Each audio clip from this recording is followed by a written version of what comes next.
Heyo, and what is up, gang? Thank you so much for joining us here on the channel today for our official NXT TakeOver Brooklyn 3 preview and prediction show.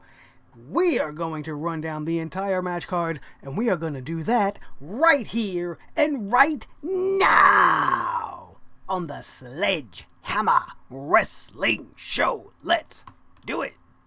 The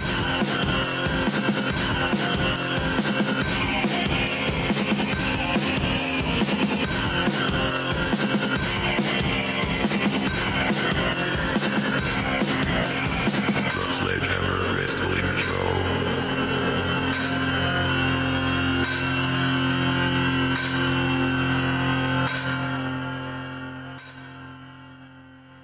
Thank you so much once again, wrestling fans, for joining me here today. This is the Sledgehammer Wrestling Show right here on Sledgehammer TV. I am your host, as always, Nick Nightmare. This is the World Heavyweight Champion of Microphones Blew the Snowball. And we are here to talk about this weekend's very, very big NXT TakeOver Brooklyn 3 card. And why is it so big? Maybe not just because of all the matches on the card, but because we, as in me, is going to be live this Saturday at the Barclays Center. We will be there. We've got an awesome fucking seat, section number 16. I am directly across from the entrance ramp. I should be very easily spotted just in glances of the crowd. I am not that far from, I want to say ringside, but I'm not near ringside. I am at the very next section after the seats on the ground.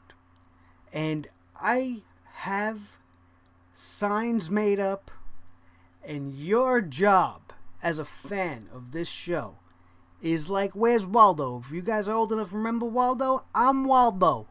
Alright, I'm Waldo, and I got some signs, and I need you to find the sign. And if you do, tweet it at me, get it to me on social media. The Sledgehammer TV Instagram account is there if you want to post it there. Hashtag whatever you want. Get it to me.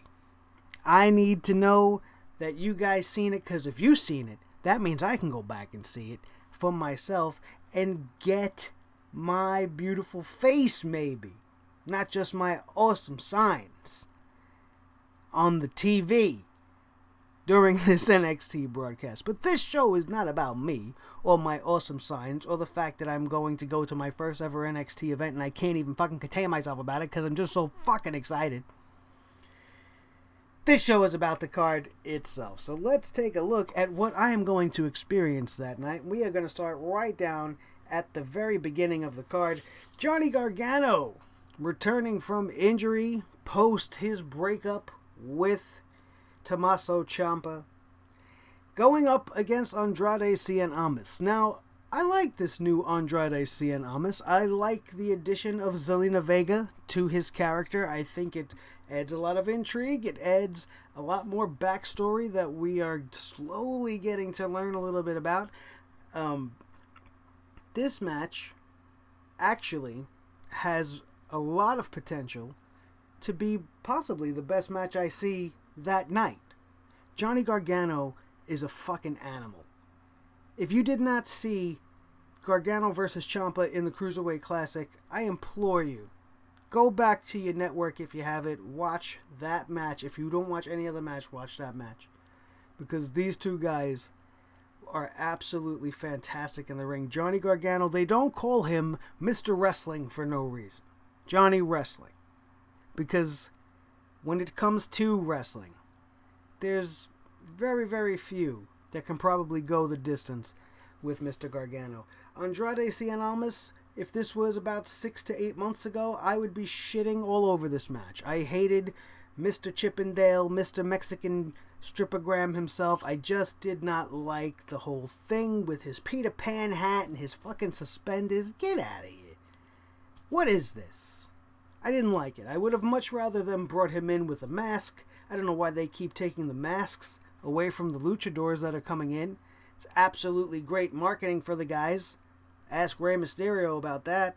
I'm sure his pockets are lined with gold that he acquired from little kids wanting to wear his mask. I would still wear a Rey Mysterio mask right now. If I had one, I'd put it on right now and wear it through the whole show just because, hey, why not? It's a fucking luchador mask. How awesome would that be?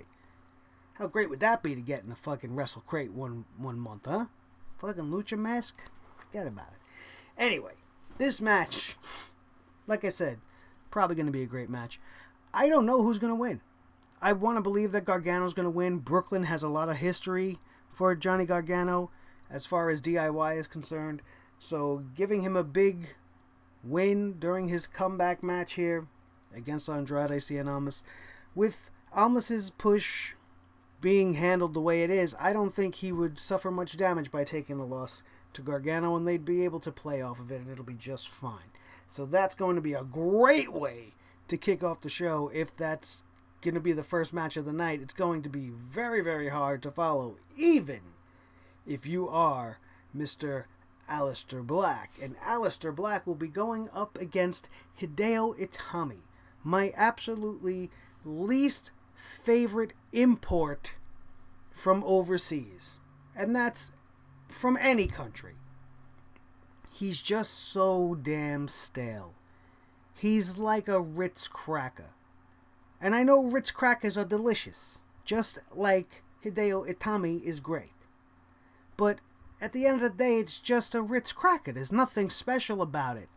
It doesn't pop, it doesn't have any cheese, it doesn't have any seasoning, it's just salted cracker. That's it. Hideo Itami is like a salted cracker. It's just bland, boring. Actually, his cracker don't even got salt for me.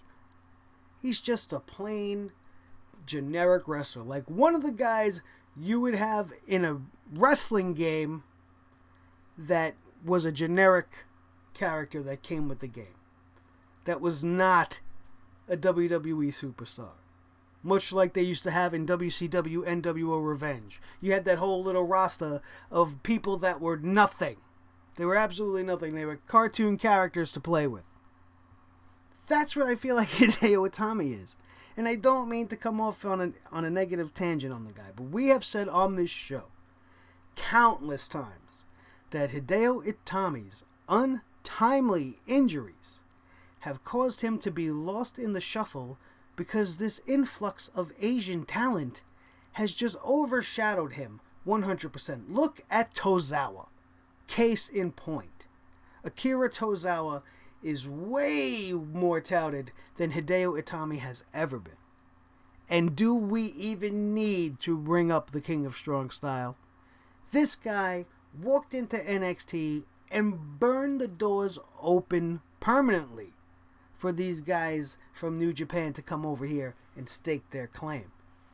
And they have done that, and also the addition of the Cruiserweight division. Although that's not been the greatest as of yet, they have featured their multinational stars there more than anywhere else.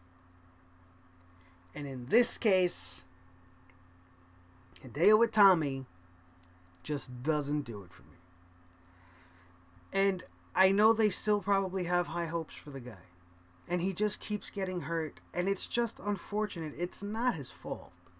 It's not your fault when you get injured inadvertently that you spent so much time off TV.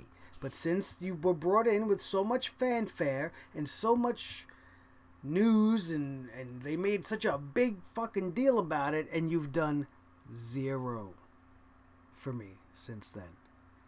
Ever since he tag teamed with Finn Balor at his debut appearance, after that match, it's just been downhill. It's all downhill from here for poor Itami. That's just the way it is. I don't see him beating Aleister Black. Aleister Black is the bigger star here. They need to continue to build him the way he has been. He's been beating people within 30 seconds. I don't want to see that in this scenario. If they do that, then Hideo Itami is definitely done. He's going to be done when his contract is up, and he's going to go somewhere else, if that's what they do with this. I don't see that as the final outcome. I really don't. But it should be a competitive match. And Aleister Black's going to come out with the win here. He has to. And if he doesn't, it will slightly taint the night for your friend and pal, Nick Nightmare. Let me know if you feel the same way. Because you're entitled to your feelings. You could feel like I'm a crazy bird for just saying what I said. But it's my feelings, and I'm sticking to them. After that, we have what I will bill as a triple main event. Because these next 3 matches are the reason why you go to an NXT. The NXT Tag Team Championship match will be between the current champions, the Authors of Pain, as they take on Sanity. This out of nowhere kind of evolution of this Sanity tag team. Because as a faction that didn't really establish itself so much yet, they've all been wrestling in a singles capacity so much, and their pairings have been very random. Sometimes Eric Young has been in the mix, sometimes he hasn't. He had been injured recently, but now he's back, so we don't know definitively which 2 are really going to take on the Authors of Pain. But does it even matter? Sanity is absolutely insane, contrary to what their name would have you believe. It is one of the best things that they have done in NXT since the Ascension, which means leave it there. Don't bring it up to Raw, don't bring it up to SmackDown, because they are not to be used as jokes for Fandango and Tyler Breeze to be throwing donuts at and giving pies with hair in them. That's not what Sanity deserves. Sanity deserves what is happening right now. And they're getting their chance, their first chance, at the World Tag Team Championships of NXT. This is going to be a hard-hitting, bust-them-down, bone-breaking, maybe even bloodied up by the end match. The Authors of Pain are fucking dope. They are awesome. And I know the term dope might be like fucking 30 years old, but I'm going to be 40 years old, so get over it. I use the word. You use it. It's a fun word. Dope. Doesn't only mean a stupid person. It means an awesome thing. That was dope. They were. The addition of Paul Ellering to this team made it already leaps and bounds above everybody else. They have been reigning terror over the tag team division, even though there is somewhat lack of one now that they've broken up DIY. But their matches with DIY were incredible. And these guys in Sanity can go. And they're bigger, and they're stronger, and they're tougher than Gargano and Ciampa could be. This match is going to be an explosion. And I cannot wait to see this. I do not see them taking the belts off the Authors of Pain by giving Sanity this first match against them. It is possible, but I don't see that happening here. I think the Authors of Pain are going to remain champions and continue their march of dominance through the tag team division. It's just the way I feel. I think it's a little maybe too soon for the Sanity thing. Unless Eric Young is part of the team and it's going to be Young and Wolf or Young and the big guy. I forget his name right now, forgive me. But I don't think Sanity's going to come out of Brooklyn the champs. Although that's what NXT Brooklyn is for big moments. This is their WrestleMania practically. So we could see a changing of the guard and then a calling up of the Authors of Pain, because the main roster needs fucking tag teams desperately. But we've seen what's happened. When you get called up, you get broken up. So let's hope that that's not the case. Or at the very least, that's not the plan. And that the Authors of Pain could possibly have some really good tag team matches within whatever they can decide to muster up as a tag team division on the main card. NXT Women's Championship match. This, again, is topic of a lot of hot discussion. Asuka, the reigning champion of over 500 plus days, going one-on-one with the returning Ember Moon. I am very high on Ember Moon. I have always been a huge fan of Asuka. And in this scenario, although I think Ember Moon would be deserving of the championship, I do not think Ember Moon is deserving of breaking Asuka's streak. I think you have something very special here that you probably kind of stumbled upon and didn't realize it while you were doing it. But now so much time has passed She is the longest reigning women's champion there's ever been and probably ever will be by the time you're done here. And I do not see why you would take it from her and then call her up to the main roster. Although if what happened on SmackDown is any indication, they don't know what the fuck they're doing, and they would probably do this anyway. You don't make Asuka lose and then bring her up and then have us all expect to be afraid of her. She just lost. She just lost the championship, and now she's going to be called up to Raw, and we have to look at her at the same level as a Charlotte and a Becky and a Sasha and an Alexa.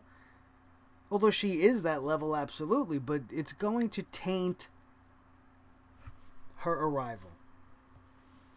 And I don't think that is the smart way to go about it. I think you make Asuka beat Ember Moon here. You give them another rematch at the next TakeOver. You allow Asuka to remain undefeated till she steps her foot onto the main roster, and then you continue. You don't give that honor to Charlotte. You don't give that honor of beating the undefeated Asian Empress of Tomorrow to Sasha Banks. You don't give it to Emma. You don't give it even to Alexa. You don't give it to Nia Jax. You give it to one of the unknown, one of the new and special people that we are about to witness take part in the Mae Young Classic that is coming up very, very shortly. To get yourself another bona fide superstar. What better way would there be than to have this out of nowhere competitor from the Mae Young Classic, who's barely had any exposure, automatically be elevated to main event level status by beating the unbeatable Asuka for possibly even the women's championship on whichever brand she ends up. Why not?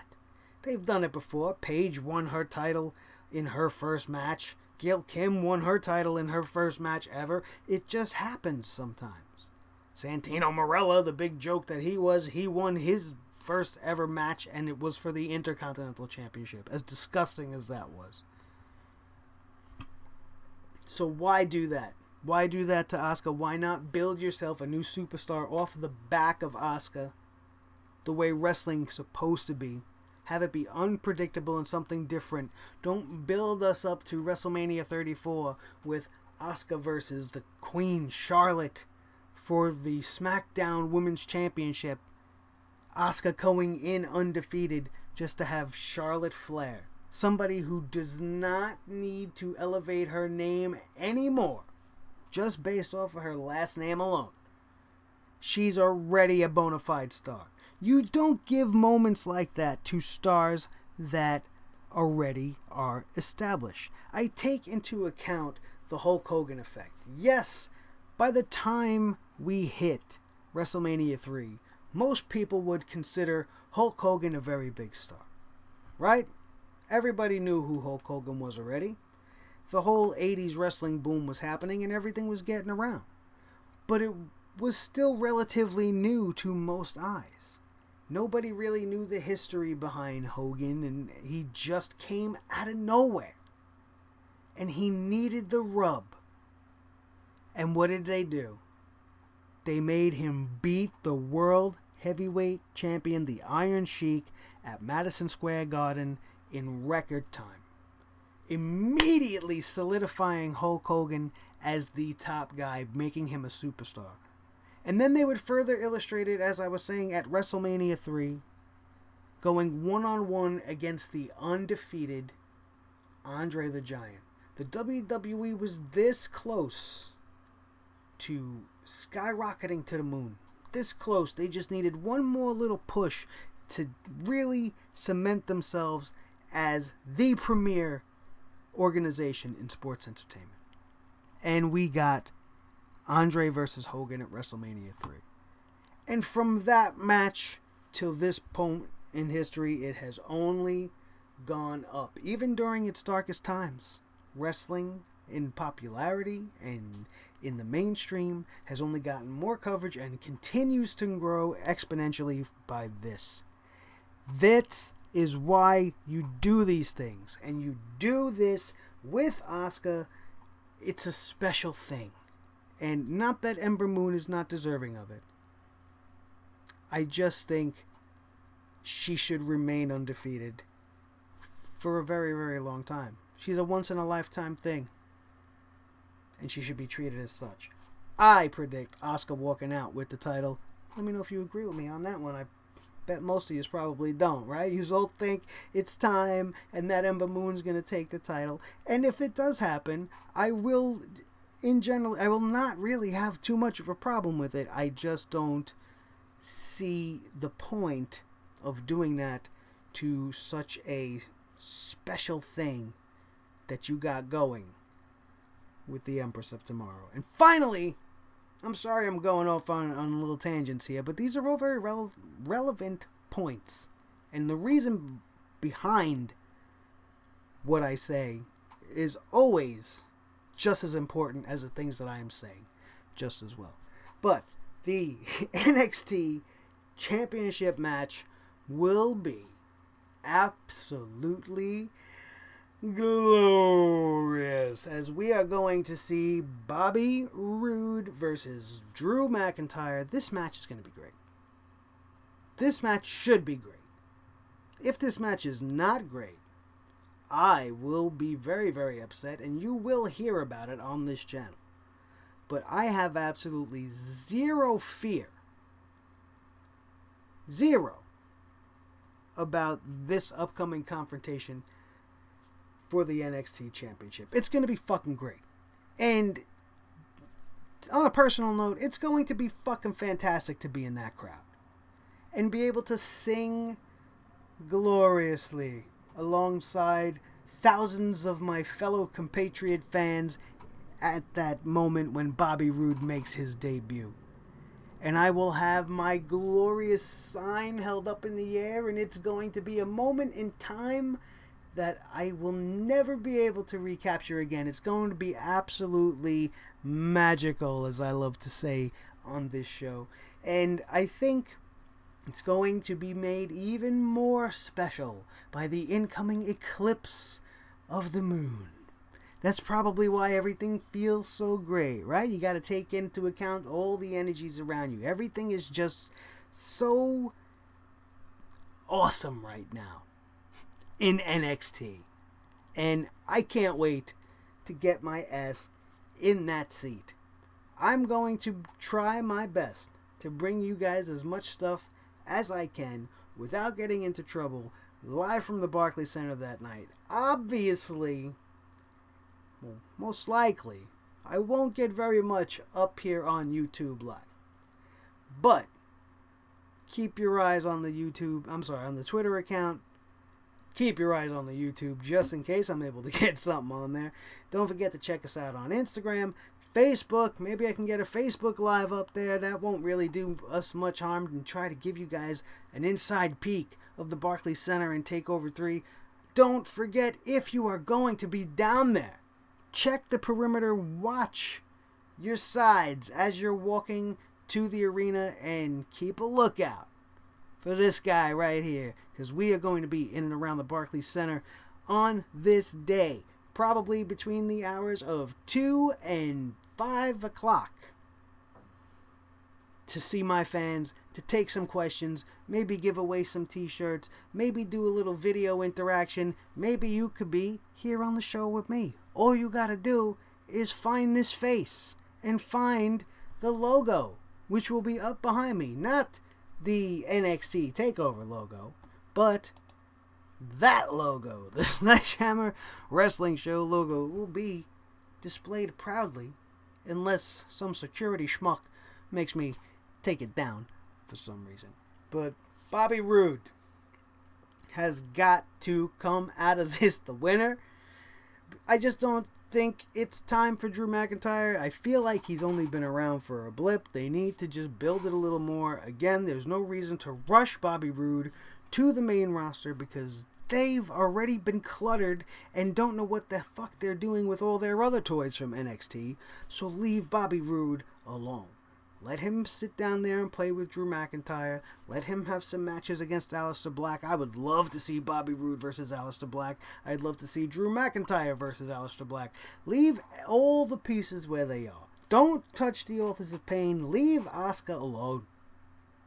Because when you go up to the main roster, you're doomed. Unless your name is Samoa Joe. Who else? That's it. Kevin Owens, right?